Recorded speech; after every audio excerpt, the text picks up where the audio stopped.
I knew something was off the second Dylan swaggered into my cubicle, like he'd just been knighted by Bezos himself. Fresh out of college with that smug, deodorant commercial grin, he plopped into the guest chair across from me and said, "So you're the one I'm shadowing, huh?" Shadowing. Right, more like circling, like a vulture with an onboarding badge. Greg had cornered me in the break room that morning, reeking of Axe body spray and ill intentions, grinning like he'd just discovered fire. "We just need a little redundancy, in case you ever take a vacation, Ava," he said, using the tone of a man who thinks saying redundancy doesn't make him sound like a firing squad in khakis. I hadn't taken a vacation in 4 years. Not even a sick day. Once worked through a double ear infection and a sprained wrist because payroll doesn't stop just because you fell down your porch stairs chasing a squirrel out of your tomato plants. So yeah, I knew the vacation line was BS. Dylan wasn't here to learn. He was here to replace. And to make things worse, the little twerp kept narrating everything I did like he was filming a YouTube tutorial. "Oh, macros. Sick. So you built this whole reconciliation process yourself." Just nodded. He didn't need to know that I'd spent months automating our archaic expense routing system, because Greg once blew a gasket over a $12 mileage reimbursement showing up late. Dylan typed like a caffeinated squirrel, trying to impress me with questions that sounded like they were written by ChatGPT after a couple beers. Meanwhile, Greg kept materializing behind us like a haunted Roomba. "Hey Ava, quick thing. What kind of access level are you giving Dylan for vendor management?" "Read only," I said, without looking up. He didn't like that. I could smell his disapproval before I saw it, like cheap cologne and career sabotage. Might as well just give him full. He's gonna need it eventually. I smiled and didn't move a damn finger. "And hey, since you're already here with me in this mess, maybe do me a small favor. Tap that subscribe button and help me hit my first 10,000 subscribers. It's free, unlike Greg's soul. Plus, it tells the algorithm you like stories where smug guys get exactly what's coming." Anyway, I kept playing my part, dutiful, helpful Ava, walking Dylan through the guts of the company's accounting skeleton like nothing was wrong. But I was watching. I noticed how Dylan knew where the vendor authorization templates were before I even showed him. I noticed how Greg kept checking the timestamps of our sessions on Slack. I noticed when Dylan asked me if we kept legacy backups of payroll from 2020 and winked like we shared an inside joke. We didn't, but I was about to make damn sure we would. At one point, Dylan tried to bond by calling Greg the goat. I nearly choked on my La Croix. Greg once printed out a meme thinking it was a slide for his presentation. If Greg's the goat, my cat's a damn rocket scientist. But I smiled. I taught. I explained formulas and approval flows and all the places you don't touch unless you're ready to explain yourself to a dozen angry auditors.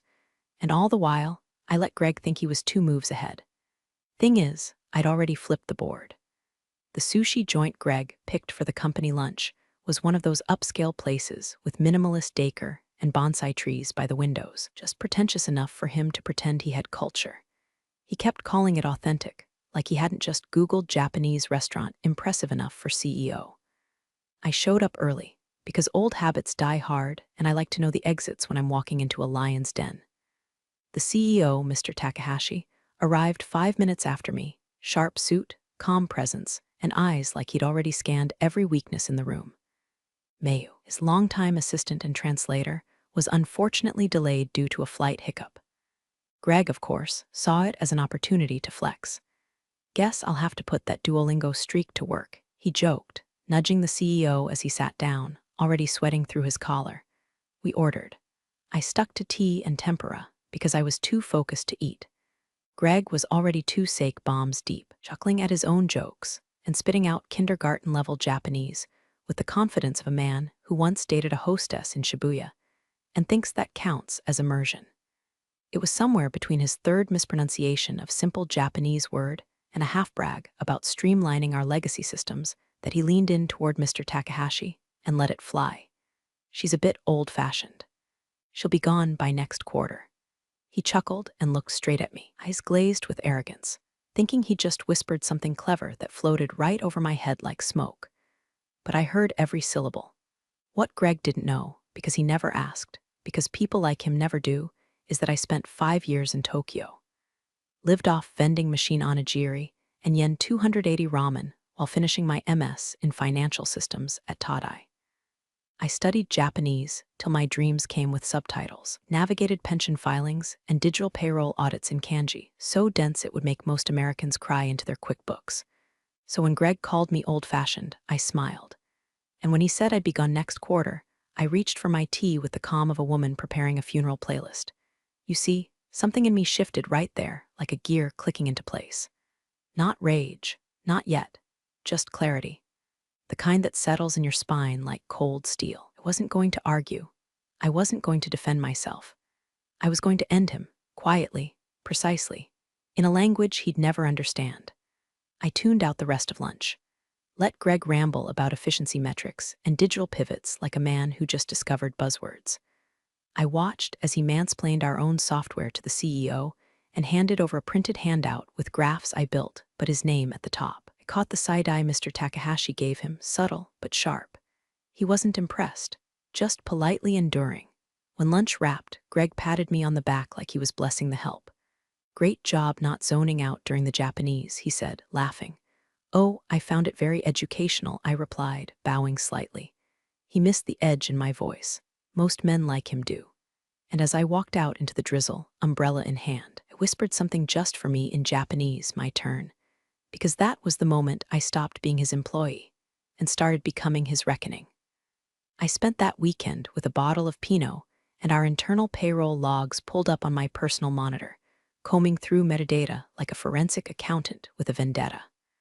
I wasn't looking for closure. I was looking for leverage. The first thing I noticed, Greg had manually adjusted his year-end bonus 4 days after the window had closed. It was subtle, buried under the noise of Q4 cost center transitions. He'd used an override code we typically reserve for emergency corrections, think maternity leave adjustments or retro pay bumps.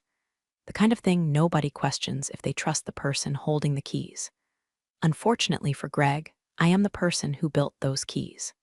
Over the next week, I bled red ink into a private spreadsheet I named Gregory's Greatest Hits. Vendor hash 8483, Benton Consulting $7,250 paid in Q3. No invoice, no point of contact, no contract in our files. Vendor hash 9211, Mosaic Advisory listed address is a WeWork that shut down in 2021. Project Zenith Sync, marked closed last year, suddenly had $18K in consulting fees backdated into February. Greg wasn't just skimming, he was siphoning, and doing it with the finesse of a man who thinks VPN stands for Very Private Network. But I didn't go nuclear, not yet. I kept training Dylan like nothing had changed, showed him the ropes, smiled through his questions. "Oh wow, Ava, you coded this reconciliation template?" He'd say. Hum, I'd hum. Sipping coffee, I'd started brewing with decaf just to stay calm. He once asked if we could simplify the controls around approvals. I blinked twice. "Sure," I said, already modifying his access so any changes he made would auto-forward to an admin inbox I controlled. Little by little, I gave him rope. Let him feel empowered. Gave him a taste of admin-level permissions, carefully sandboxed, monitored, timestamped. I wanted Greg to think Dylan was ready, that his little understudy was learning fast, that he'd soon be able to replace me. I even started misnaming columns in my walkthroughs just to see who was listening. Dylan wasn't, but Greg, he took notes, literally. I caught him skimming my Slack messages after hours once, too stupid to realize our internal system flags when someone reads a message not addressed to them. I screenshotted that too, and the whole time I moved like fog. Quiet. Slow. Left no ripples. Every receipt, every bonus bump, every falsified timestamp, I logged it, translated it, labeled it with context. Greg's salary hikes. Dylan's unusually fast approval tiering. Notes on emails I knew Greg had blind copied to Tokyo claiming credit for process improvements I had spent 3 fiscal quarters optimizing. See, there's a special kind of clarity that hits when you realize your job isn't worth saving, but your pride is. Pride, when weaponized properly, becomes the most elegant form of vengeance. Greg once joked that the thing he liked about me was that I didn't make waves. He was right, because I was the tide, and he never saw it rising. It hit me mid-scroll, somewhere between a forged vendor contract and a bonus request stamped urgent in Comic Sans, like some kind of war crime against professionalism, Mayu Tanaka. The CEO's longtime assistant. Back when Mr. Takahashi had first taken over, She used to handle his stateside affairs like a diplomat with a burner phone. She translated board meetings in real time, caught typos in financial reports before the ink dried, and could shut down an entire room of execs with a single raised eyebrow. A legend in heels. She'd left the public-facing side of the company when Takahashi scaled back travel during COVID. Rumor had it she was still deeply embedded in the Tokyo office, quiet, surgical, and fiercely loyal to the boss, which made her the exact kind of person I needed. I dug through an old Outlook archive until I found her last known address. Sent a ping. Simple, harmless in Japanese. It's been a while. This is Ava. I have something I'd like to ask you briefly. She replied 3 hours later. Same crisp politeness I remembered. No emojis. No sent from my iPhone nonsense. Just a short line, of course. I'm listening. We met over encrypted video 2 nights later. I sat in my apartment wearing a hoodie and slippers. She sat in what looked like a glass conference room in Tokyo with the skyline bleeding neon behind her. I didn't dump everything. Not at first. That's not how you speak to someone like Mayu. You let the facts breathe. I've noticed a pattern in vendor expenses, I said. They don't align with project timelines. And someone's adjusting bonuses outside compliance windows. She didn't blink, just nodded once. Are these adjustments recurring? Yes. And the person responsible? Gregory R., VP of Ops. Mayu exhaled softly. Not shocked, not yet moved, but listening. I shared a single document, just one. A redacted vendor payout spreadsheet with dates, amounts, and metadata. No accusations, just breadcrumbs. She tilted her head slightly. Do you have more? I do. And from that moment on, I had a tether. Over the next 10 days, I fed her data like clockwork, edited spreadsheets, comparison logs, a zip folder of overwritten timestamps Greg thought he deleted. Spoiler. He didn't. I translated every file header into proper Japanese. I included footnotes for corporate context, cross-referencing our internal approval codes with their Tokyo equivalents. Didn't editorialize, I didn't beg. I simply presented truth like a scalpel. Cold, sharp, irrefutable. Mayu never praised me, never slipped into camaraderie, but I could see it, little signs. The way her responses got shorter, more precise. The way she asked for raw copies or original metadata exports. That's how you know someone's building a case. When they start asking for source code, not just summaries. Outside of those messages, nothing changed on the surface. Greg still walked around like he was hosting a TED talk no one asked for. Dylan kept eating yogurt aggressively next to me while pretending to understand pivot tables. The office buzzed along like any other underpaid Tuesday, but I wasn't drowning anymore. For the first time in weeks, I felt my spine straighten, my breath deepen. I had a line to Tokyo now, a real one, not through Slack, not through Greg, through Mayu. That meant every keystroke I logged had weight. I wasn't clawing for survival anymore. I was planting seeds in concrete, quietly, deliberately. Greg thought I was alone, that no one would ever listen. But someone was, and she was fluent in silence just like me. It happened on a Tuesday like all corporate betrayals do. That morning, I got a calendar invite I hadn't requested. Kickoff, Zenith Sync Transition Owner, Dylan K. I stared at the screen for a long, quiet second. Zenith Sync was my project. The one I built from the ground up during lockdown, working 18-hour days in yoga pants and unbrushed hair, while Greg pinged me at midnight with quick questions. I had cleaned up 3 years' worth of bloated code, integrated it into payroll, and rebuilt our reconciliation pipeline to survive a nuclear audit. It was my Sistine Chapel in Excel. And now Dylan, who still couldn't explain the difference between gross and net, was listed as its new owner. No warning, no handoff, just a digital eviction notice. Greg didn't even have the balls to tell me directly. Instead, he ambled past my desk, coffee in hand, wearing that smug, two-sip grin that made me want to throw a stapler at the wall. Hey Ava, he said. Hope you don't mind, I figured you could use some bandwidth relief. Dylan's been asking for more responsibility. I smiled like my molars weren't about to crack. Of course, I said, happy to support from the sidelines. He nodded like I'd just handed over my legacy, instead of cataloging his obituary. 2 hours later, the real masterpiece landed in my inbox, an oops email, CC'd to the Tokyo board.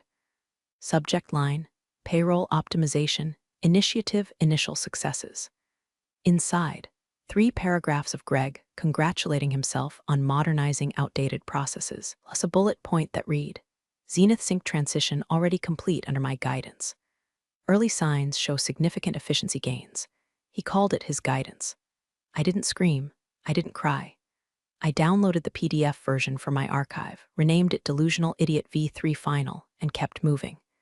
Then I saw it, the attachment at the bottom, a compliance document supposedly confirming the new process met both US and Japan side standards. Looked official.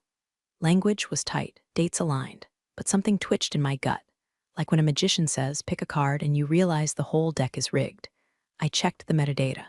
The signature block for the compliance officer, copied from an older form I filed 6 months ago. The approval code, reused. The timestamp, backdated using a patch script I personally buried in the sandbox for version testing. Greg didn't forge a form. He forged mine. Thought I wouldn't notice, wouldn't care. That I'd already rolled over like a good little legacy hire and started knitting throw pillows for my exit interview. I messaged Mayu, please review the attached document. The format appears correct, but the contents and signature have been altered. No reply for an hour. Then just one word, confirmed. She didn't ask follow-ups, didn't hedge. She forwarded it straight to legal. I wasn't copied, of course, but I knew the signs. Delay, the silence. That's how the machine moves when it's shifting its weight towards someone's throat. Greg strutted around the office that day like he'd just discovered fire. Dylan walked past my desk, awkwardly gloating. Hey Ava, if you have any Zenith files, I could really use them. You know, for continuity. Sure, I said, sweet as poison. Let me find the sanitized versions. I opened a new folder on my desktop, named it Scorched Earth, began organizing every file, screenshot, and audit log into a final, polished package. Greg had made his last mistake, and I was no longer collecting evidence. I was preparing the execution. The invite hit inboxes late Friday afternoon, right when people are mentally peeling themselves out of office chairs and dreaming about tequila. Subject line, Q4 efficiency strategy attendance mandatory. Inside, vague language, cost optimization, organizational alignment, Greg's greatest hits. And right there, 3 names quietly listed under transition consideration candidates, mine dead last, like he was trying to cushion the blow with alphabetical insult. I didn't react. I didn't forward it to anyone. I just screenshotted it, saved it to my in case I'm gaslit folder, and closed my laptop with the calm of someone who already knew the last act had been choreographed. Because that morning, 4:42 a.m., Seattle time, just after Tokyo's lunch rush, an email was sent from a confidential Tokyo address to every board member on file. No subject line, just attachments. The first, a spreadsheet titled Unauthorized Adjustments 2022-2023. The second, a PDF labeled Compliance Fabrication Gregory R. The third, a ZIP folder named Full Audit Trail Internal Use Only. Each file meticulously translated. Headers color-coded. Timelines mapped. Approval metadata untouched. Nothing flashy, just unrelenting accuracy. The kind of evidence that doesn't yell, it whispers, look closer. By the time I walked into the efficiency meeting Monday morning, the boardroom was packed, uncharacteristically quiet. Greg stood near the head of the table, flipping through his presentation remote like he was auditioning to be the next Tony Robbins. His tie was crooked. Smile looked just a little too practiced. I chose the front row, sat dead center, crossed my legs and folded my hands over a notebook I didn't intend to open. I wanted him to see me when the floor gave out. Greg clicked through the first slide, cost containment goals. Then the second, operational realignment. On slide 3, his voice cracked slightly. And finally, key restructuring areas to streamline redundancies and promote fresh innovation. He paused. Before we dive in, I want to, address something that came to our attention this morning. Oh, there it is. He tried to play it off like some harmless administrative hiccup.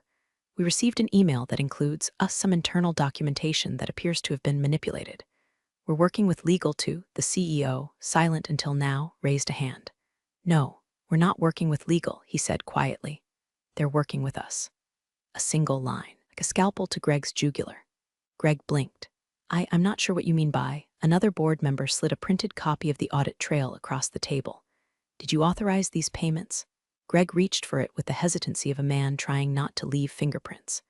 Across from him, I watched the room freeze frame around his unraveling. Every breath, every eye shift. It was all there, in high-definition corporate silence, kind of silence that only happens when the predator realizes he's prey. My tea thermos clicked softly as I took a slow sip. Mint chamomile. Greg's favorite, he used to brag it helped with performance anxiety. Guess it stopped working. I didn't need to speak. I just sat there, smiling, not smug, not loud, just ready. Let the walls close in. Let the email do the talking. Because the only thing louder than justice is a trap sprung in absolute quiet. I kept stalling like a man caught with a bloody glove and no script. His voice got higher with each excuse, trying to pivot the conversation to broader organizational shifts and future-facing leadership strategies, like jargon could cancel out arithmetic. But the CEO wasn't moving. He just stared, motionless, at a single line in the document. One line, one transfer, one name. Mr. R, he said, voice low and clipped, can you explain this transaction? Greg's mouth opened, closed, opened again. That payment was part of an end-of-quarter adjustment tied to vendor onboarding. The reconciliation team approved it. I have the memo somewhere. His hands fumbled through a folder like a magician looking for a rabbit that never existed. I believe Ava might have signed off. I didn't even blink. And right then, like fate had cued the entrance, she walked in. Mayu, 5'0" of silent command, dressed in a navy blazer and calm fury. She didn't nod, didn't smile. Just walked past the stunned execs, straight to the head of the table, and handed the CEO a navy folder stamped with the Tokyo office seal. No one moved. Even Greg sat frozen, one hand still in his manila folder, like maybe if he just stayed still enough, she'd vanish. The CEO opened the folder. Read silently. His eyes didn't change. But he passed the contents to his left. The ripple began, each board member reading, glancing at Greg, then passing it on. Mayu stepped forward, calm, composed. She opened her mouth and delivered the line that would end careers. This manager, Greg R., has defrauded this company and insulted your judgment. See attached documentation. She didn't raise her voice, didn't flinch. Just read it like she was announcing the weather. Greg looked like someone had unplugged his spinal cord. His mouth fell open. Nothing came out. His eyes darted left, right, looking for a lifeline, a rebuttal, even a misplaced sympathy nod. None came. Someone coughed. Papers rustled. A chair creaked, and me? I didn't say a word. I didn't have to. I just shifted slightly in my seat, adjusted the sleeve of my blazer, and looked him dead in the eye. He knew. Mayu set the folder down with surgical precision, turned toward the door, and as she walked past me, our eyes met. No wink, smirk, just a subtle nod. The kind of nod shared between two women fluent in strategy, silence, and survival. Greg tried one last Hail Mary. This is clearly some kind of vendetta. She's been undermining me for weeks. And the CEO raised a hand again. No more. Greg sat back, quiet, breathing like a man who just realized the oxygen in the room belonged to someone else. And the room held still, because everyone knew the decision had already been made. Greg must have known it was over, but men like him don't go quietly. They thrash, they flail, they grab at whatever scraps of power they think still exist. He leaned forward like he had a trump card up his sleeve. With all due respect, he began, always the battle cry of a man about to disrespect everyone, I believe Ava has been actively working against my leadership for months. She's been slow-rolling handoffs, withholding access. Now she's gone behind our backs to sabotage my relationship with Tokyo. He said relationship like he was in some kind of long-distance situationship with the board. The room didn't react. No gasps, no shifting chairs, just the thick, still air of people watching a dying battery try to spark. I stood, no rush, no theatrics, just enough time for every head in the room to turn toward me. Then I bowed just slightly, formally, properly, and in Japanese. Clear and crisp, I said. When you joked about firing me, you forgot something. I know your language better than you know your job. The silence hit like a thunderclap. One of the younger board members sucked in a breath. Someone near the back actually murmured, damn. Greg just froze, blinking like maybe if he stared hard enough he could rewind time. The CEO didn't look at Greg. He looked at me and nodded once. Security didn't drag Greg out. Would have made it too easy for him to spin as victimhood. No, it was worse. Two internal operations guys quietly stepped forward, motioned toward the door. Greg's mouth opened again, but no words came. He picked up his laptop like a child forced to leave the sandbox, shuffled toward the exit like he was still waiting for someone, anyone, to stop this. No one did. Once the door clicked shut, the CEO turned to the board. Let's move forward, he said simply. Mayu handed out a brief memo detailing internal realignments. At the bottom of page 1, under Revised Reporting Structures, my name was listed. Title, Director of Financial Systems reporting to Tokyo HQ. I had signed the contract 2 weeks ago. I gathered my folder. Took one last look around the room, at the executive still trying to process what just happened, at the empty chair Greg had left behind, at the folder Mayu had placed like a tombstone. Then I walked out. No strut, no grin, just calm, fluent silence. Somewhere behind me, the sound of a chair squeaked back into place. The meeting continued, but I was no longer in it. I was beyond it. Thanks for joining the fun, you office survivors. Subscribe for more switch-flicking drama. Let's make your former coworkers sweat.